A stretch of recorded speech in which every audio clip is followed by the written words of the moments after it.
Ja, herzlich willkommen zu einer neuen Ausgabe Sea-Talk. Vielleicht erinnern Sie sich daran, das schaut irgendwie so aus, wie wenn wir schon mal ein Interview gehabt haben mit dem Herrn David Tafel. Stimmt auch, haben wir auch gehabt. Und zwar, wir machen jetzt ein Interview zur Schwestercompany Centurion. Dort bin ich Aktionär, also Conflict of Interest. Und ja, er wird uns jetzt ein Update geben zu Centurion. David, I said in my German introduction, I have a conflict of interest. I'm a shareholder of the company. And yeah, Centurion fertilizer business in Argentina, and they have some troubles in the past. Especially Argentina, also from this ground condition, was terrible. So please fill us in. What was the last 2 years happened in the Argentina, especially in the fertilizer business, and how it looks like now, and maybe what's happened in the next 6 months. Then I think one question, simple question: is the fertilizer business related to a time period, so spring or summer, or is it more related to fall? Not necessarily. Okay. There's a number of questions here. I'm also a shareholder, so I've possibly a conflict of interest. But Centurion Minerals, we are focused on fertilizers in Argentina also, in a province called Santiago del Estero. It's north central Argentina. And so in the last couple of years, we've outlined a large resource of gypsum, calcium sulfate, basically. And from that resource, we've also built a processing facility. We've probably spent $2.5 million on overall exploration and the facility. And we have sold some product, and basically this is a gravel pit type of an operation. It's open pit. We are digging the rocks out of the ground. The gypsum, it's a very high quality, high grade gypsum, and crushing it, bagging it, and shipping it to distributors for farmers to put on their land as a fertilizer. We've had some challenges certainly in the last 2 years from the commencement of production. Argentina experienced very, very wet conditions, massive flooding, which were followed by, so this was either El Nino or El Niña, I can't remember which is which, and then followed by a pretty severe drought. As a consequence, the farmers' priorities were getting seeds onto the ground. If they could get onto their soil, they were getting seeds on for growing season, not really focused on getting fertilizers on, and gypsum sort of fell by the wayside, so to speak, became a non-priority. So our sales have certainly not been what we had originally projected. Combine that with the currency crisis last year, the Argentine peso really was devalued, and that created some challenges within the credit system in Argentina. So we believe we are now on the cusp of, we have some good contracts, both in Argentina and also with the Paraguayan groups, distributors, and we're very close to starting to ship product out to our first Paraguayan distributor.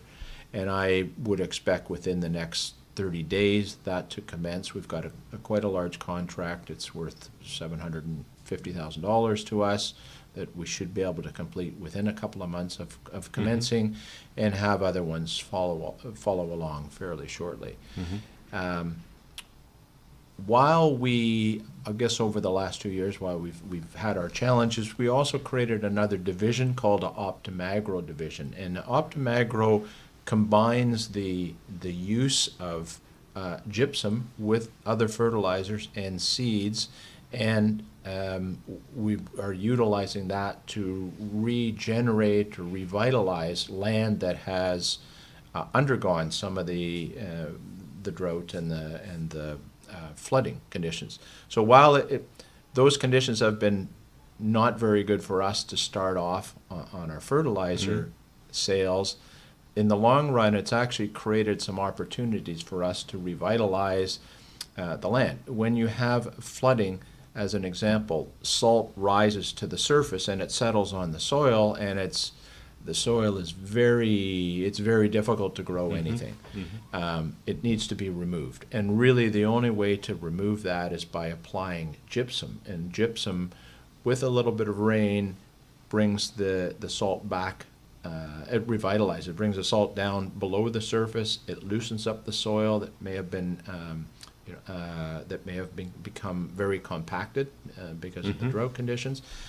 And you can allows, with a combination of other fertilizers and seeds, to revigorate and revitalize the land. So we've created a division that is focused on that. We have a situation with a large cotton growing, the cotton growing association of the province, where we've got a plot of land that we're jointly developing with them. And I expect that over the next few months, as that starts to flourish, then we'll create some additional business out of that. We've got a number of farmers with plots of land that are also quite interested in us helping them to revitalize their land. That will develop some cash flow to us, and ultimately we may be in a position to be able to start buying some agricultural land packages, revitalize, with the ultimate to sell at a premium. The one part of the business I understand, so it's mean that you sell the fertilizer. That's is easy. Yes. The other part of the business, where you get your money from, or the revenue, you help the farmer then to revitalize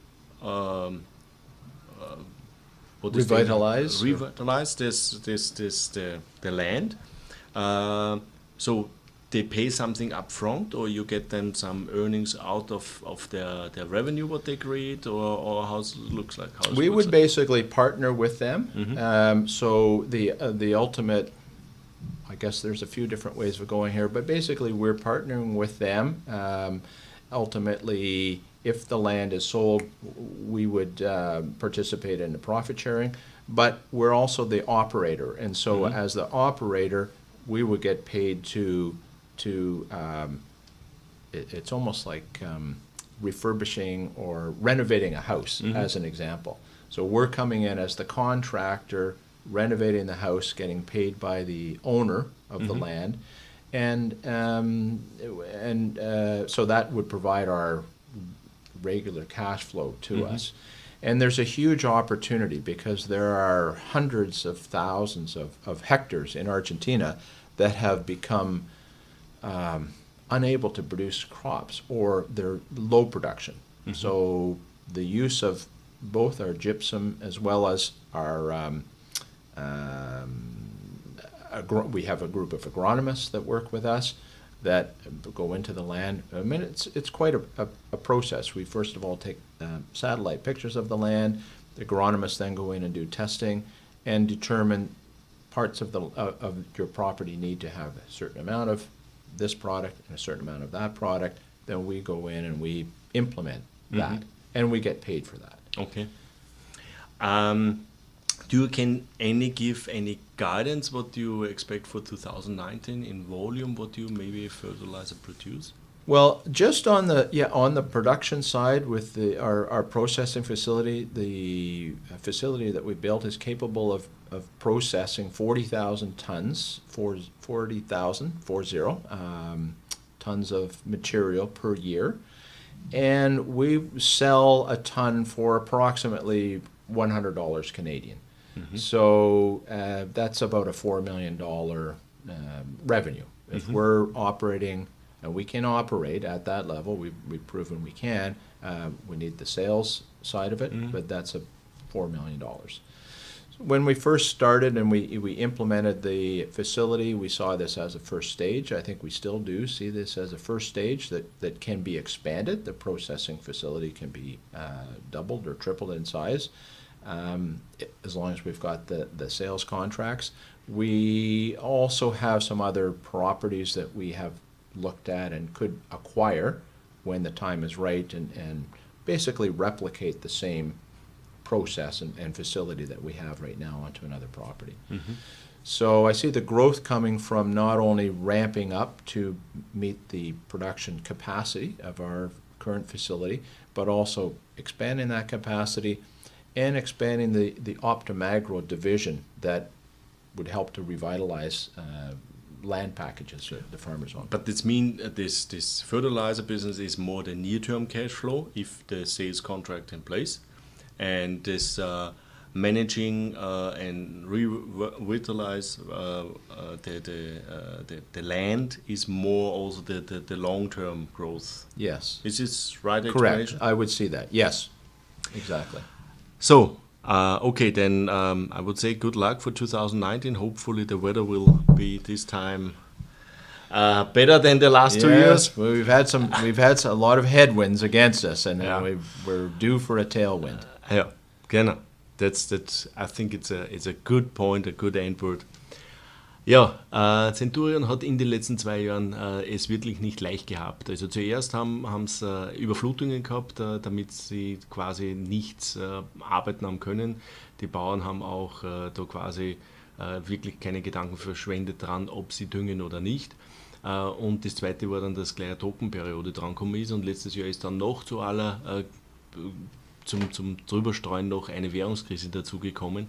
Also in allem Umfang war das die letzten 2-3 Jahre eine Katastrophe für das Unternehmen.